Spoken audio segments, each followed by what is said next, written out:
Hello বন্ধুরা, কেমন আছেন সবাই? আশা করি সবাই ভালোই আছেন। বাংলাদেশের ক্রিকেটার, পোস্টার বয়, বিশ্বসেরা অলরাউন্ডার, একমাত্র ক্রিকেটার যিনি 3 ফরম্যাটে বিশ্ব র্যাঙ্কিংয়ে 1 নম্বর ছিলেন। আজকের ভিডিওতে আমরা জানবো সাকিব আল হাসানের জীবনের গল্প, শৈশব থেকে শুরু করে বর্তমান সময় পর্যন্ত, শৈশব ও শিক্ষা। সাকিব আল হাসান জন্মগ্রহণ করেন 1987 সালের 24শে মার্চ মাগুরা জেলায়। তার বাবার নাম খন্দকার মাসরুর রাজা এবং মায়ের নাম শিরিন রাজা। ছোটবেলা থেকেই ক্রিকেটে তার ছিল অগাধ ভালোবাসা। তিনি ভর্তি হন বাংলাদেশ ক্রীড়া শিক্ষা প্রতিষ্ঠান বিকেএসপিতে। পরবর্তীতে আমেরিকান ইন্টারন্যাশনাল ইউনিভার্সিটি বাংলাদেশ থেকে বিবিএ ডিগ্রি অর্জন করেন। ব্যক্তিগত জীবন: সাকিব আল হাসান ব্যক্তিগত জীবনে 2012 সালের 12 ডিসেম্বর তিনি বিয়ে করেন উম্মে আহমদ শিশিরকে। তাদের 3 সন্তান রয়েছে। আন্তর্জাতিক ক্রিকেট ক্যারিয়ার: ওয়ানডে ডিবিউ 2006 সালের 6 আগস্ট জিম্বাবুয়ের বিপক্ষে। টি-20 ডিবিউ 2006 সালের 28 নভেম্বর জিম্বাবুয়ের বিপক্ষে।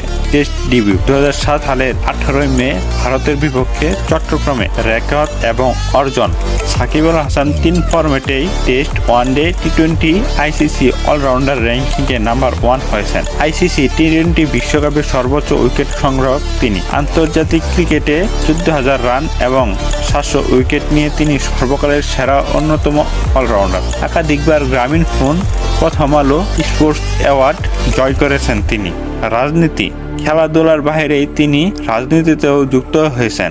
2024 সালের নির্বাচনে মাগুরা 1 আসনের থেকে সংসদ সদস্য নির্বাচিত হন। সাকিব আল হাসান শুধু একজন ক্রিকেটার নন, তিনি বাংলাদেশ ক্রিকেটের এক জীবন্ত কিংবদন্তি।